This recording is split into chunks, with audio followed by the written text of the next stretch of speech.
The French Revolution created paper money and then guillotined people who refused it. A bitter irony you will confront in this story. You will feel the shock of government paper becoming law and then becoming lethal in a terrible cultural spiral. From the first breath of revolutionary idealism to a blade falling across monetary freedom, this tale begins with crisis and escalates toward moral catastrophe.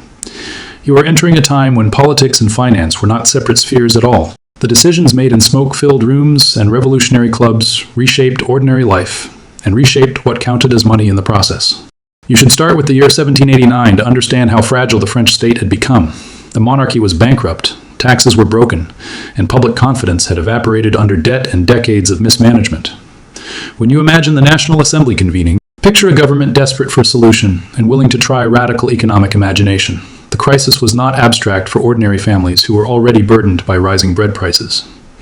When governments cannot pay their bills, you learn they stop being able to secure consent or maintain order. One of the first radical acts you must understand was the seizure of church property across France.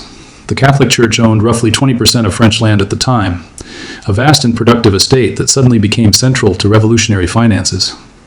When you face the mathematics of a bankrupt regime, confiscating that land looked like a logical and powerful lever to repair the public books. You can imagine revolutionary leaders as accountants turned policymakers who believed seizing property was a legitimate and moral redistribution.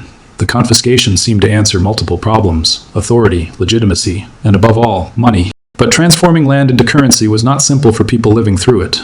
First, the Assembly declared the nationalization of the clergy's property. Then it moved to convert that property into something spendable and transferable. You are watching the birth of an idea that money could be created from legal claim rather than minted metal. This legal creativity had practical consequences for everyday commerce and for how citizens perceived the new state. The revolution was rewriting trust, and trust is the essential ingredient that makes any paper note useful. In 1790 and into 1791, the National Assembly formalized a bold step to solve finance, issuing assignats backed by confiscated land. The assignat began as a certificate representing value stored in seized property, and it promised to be redeemable in land sales. For a while you could believe the scheme was prudent, moral, and technically sound because it linked paper to tangible property. That principle mattered because people historically trusted metal coins more than pieces of paper. The assignat was an attempt to bridge that gap by anchoring paper money to physical assets. At first, the assignat appeared to work in practical ways you can imagine as reassuring. Officials used assignats to pay soldiers, to procure supplies, and to settle some public expenditures without immediate tax increases. You can picture marketplaces accepting the new notes because they were underpinned by the very land the Assembly now controlled. Every policy that looks elegant in theory confronts messy human behavior when implemented. The assignat's early acceptance created both confidence and a subtle temptation to expand its issuance beyond prudent limits. But here's where it gets interesting, and dangerous for people like you and me now observing the story. The revolutionary government soon faced a new and existential problem that demanded immediate resources. War European monarchies feared the spread of revolution and coalitions formed, forcing France into prolonged and expensive conflict. When war arrived, the state needed money more desperately than before, and you will see how that urgency pushed the assignat from practical instrument to inflationary machine. What happened next will shock you in ways that reveal the fragility of trust. Faced with war, the Assembly made a decision that would change history and your understanding of risk. They began printing assignats in ever larger quantities to fund armies and to avoid the political cost of raising massive taxes.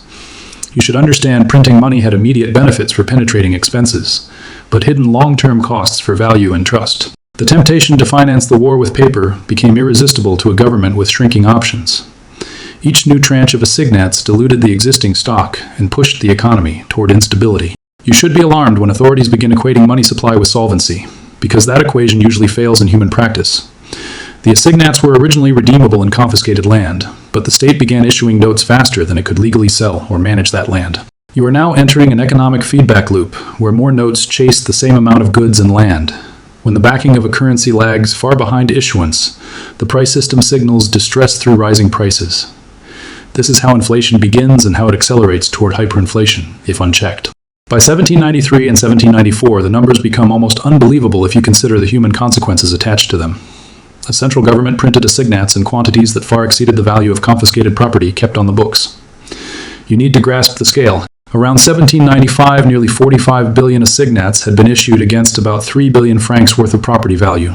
When you hear statistics like that, remember they are shorthand for ruined livelihoods and destroyed savings. Those numbers translated into bread that became unaffordable and wages that were effectively worthless within months. You begin to feel the social consequences once markets lose faith in a currency you are forced to accept. Bread prices soared and market volatility exploded into everyday hardship for the middle class and the urban poor alike. As assignats multiplied, your savings evaporated. And that economic desperation fed political radicalization on the streets. When people lose their savings, they lose patience with ordered transitions and may demand stronger, often violent, solutions. That is how economic failure and political terror often intersect in revolutions. What happened next will shock you because the state moved from encouraging the use of assignats to legally enforcing it with brutal measures. During the terror, the government enacted laws criminalizing refusal to accept assignats in transactions, equating dissent with counter-revolution. You have to see how monetary policy became law enforced by violence when the state could not re-establish confidence by other means. The revolution that began with liberty used the full apparatus of punishment to compel monetary acceptance. This contradiction is key to understanding how economic tools became instruments of coercion. You should not underestimate the lethal seriousness of those penalties because they extended into life and death. People found guilty of refusing the paper could face execution, and stories circulated of those who preferred gold being led to the guillotine. Imagine that choice: keep a small cache of gold and risk the ultimate punishment, or submit to worthless paper to stay alive. The moral calculus individuals faced in those moments is a brutal example of how state policy can override private judgment during crises. Money was no longer just a medium of exchange. It became a test of loyalty and survival. While the law pushed assignat usage, markets adapted in secret through black markets for gold and silver you should imagine as lifelines. People hoarded precious metals and used covert channels to preserve wealth outside the official economy. The emergence of these markets is a predictable human response when legal tender loses credibility and people seek safe stores of value. Underground commerce grows when official currency fails, and in France, you could see trust evaporating into currency substitution almost overnight. That substitution further accelerated the collapse of the assignat because it removed whatever remaining everyday utility it once had. By 1796, assignats had lost almost all of their value, and your hypothetical savings held in paper would be essentially worthless. Historians estimate the collapse rendered assignats down by 99.99% in purchasing power. You must imagine the psychological shock of watching your life savings evaporate into ink and rag paper. Attempts to replace them with a new instrument, the mandat, also failed because the structural problem of trust remained. Once a currency loses credibility, a simple technical substitution rarely restores it without deeper institutional reform. You need to understand that the assignat crisis did not exist in a vacuum, but fed the broader chaos of the terror. Economic collapse intensified social tensions, and revolutionary leaders responded with harsher measures that fostered a feedback loop. The guillotine and paper money became symbols of the state's coercive reach across economic life. When you look at the intersection of monetary policy and political violence, you find a paradox of revolutionary governance. Solutions that seem urgent and necessary can become the very triggers of further collapse and repression. You may ask whether the assignats alone caused the terror, and the answer is complex and uncomfortable. Assignats were not the only cause, but they were a catalytic economic instrument that magnified political stresses and social resentments.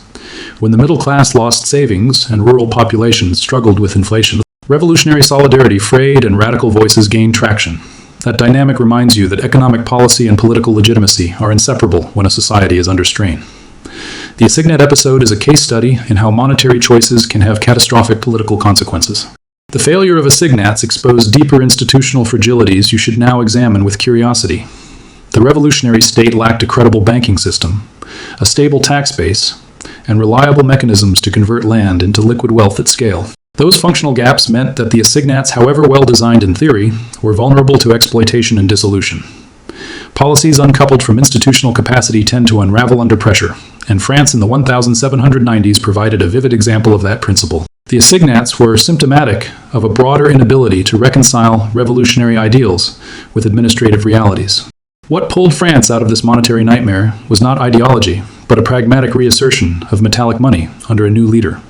Napoleon Bonaparte understood that restoring trust required a credible, stable currency anchored to metal. You should appreciate how returning to gold and reorganizing fiscal institutions were central to rebuilding economic order after revolutionary collapse. Napoleon's reforms did not simply revive the economy. They rebuilt the basis of public trust by aligning money with durable reserves. That return to specie signaled a break with the experiment that had nearly destroyed France's financial foundations. The cultural aftermath of assignat failure lingered for generations in France and beyond, shaping how people viewed paper money after the revolution. You should not be surprised that a society which lost life savings to ink would be skeptical of future fiat promises. The memory of assignats created a persistent preference for gold and silver in both private hoards and official policy. This distrust shaped banking, politics, and the French psyche across the 19th century. Lessons embedded in cultural memory can be as powerful as institutional reforms for guiding future economic behavior. The assignat story gives you a timeless warning about the limits of fiat currency when issued without institutional credibility. Modern debates about money and central banking echo many of the same tensions you saw in revolutionary France. Excessive issuance, political pressure to finance spending, and weak institutions remain the ingredients that can turn benign policy into economic disaster. Understanding assignats helps you see how fragile trust can be and why transparent institutions matter for monetary stability. This historical example elevates policy debates into questions about legitimacy and societal resilience. You might be tempted to draw a direct equivalence between assignats and contemporary fiat currencies, but the comparison requires nuance and careful context. Modern central banking institutions, inflation targeting frameworks, and independent monetary authorities differ significantly from the Revolutionary Assembly's chaotic decisions. You must weigh differences while acknowledging the core truth that trust underpins all forms of money. The assignat episode does not mean paper money is inherently doomed, but it does illustrate how political fragility and fiscal desperation can corrupt monetary systems. The lesson is institutional, not merely technical. In the end, you learn that revolutions produce both ideals and tragedies, sometimes within the same policy decision. The assignats began as a practical solution to a fiscal plight, but became instruments that exacerbated scarcity and terror. That transformation from sensible policy to destructive force is a tragic arc you can track through numbers, laws, and human stories. If you are interested in the moral of this episode, it is that economic measures without institutional care can translate into suffering. The French Revolution's monetary experiment remains a stark cautionary tale for any society that contemplates printing its way out of crisis. As you reflect on this story, consider how modern policymakers might avoid the same fate you have just witnessed historically. Investing in credible institutions, transparent fiscal rules, and mechanisms to ensure accountability are essential first steps. You should demand clarity in how money is issued and what anchors it, because vague promises rarely survive crisis. The assignat catastrophe teaches you that economic instruments carry political weight and moral consequences. Accepting that connection is the first step toward building a more resilient economic future. Remember that the story does not end with the guillotine or with Napoleon alone, but with a society slowly restoring trust through law and stability. You saw how returning to gold and restructuring institutions helped France recover, though scars remained. The assignat experiment became a cautionary tale taught in schools, banking halls, and family conversations for decades thereafter. You should leave this history with a sense of humility about quick fixes in times of crisis. When you face future economic turbulence, the French assignats offer a reminder that legitimacy and patience can be more valuable than immediate answers. If this narrative gave you a new perspective on money and revolution, then you have already begun the most important work. Consider how policy choices ripple into private lives and how fragile confidence can be weaponized by necessity or design. You should carry this story forward as a personal lesson and as a public caution about unchecked monetary experimentation. The French Revolution gave the world ideals of liberty, but also taught hard lessons about the costs of economic improvisation. When you weigh history, you discover the imperative of building institutions that can withstand the pressures of politics and war. If this exploration gave you a new perspective, then hit subscribe and keep asking difficult questions. You have just followed the arc of a revolutionary economic experiment, from hopeful innovation to tragic collapse and back toward recovery. The assignats are a story about the power of trust, the perils of expedient policy, and the human cost when institutions fail. If you want more deep dives into the intersections of economics, history, and power, then stay with us. If this gave you a new perspective, hit subscribe and share this story with someone who cares about money and history.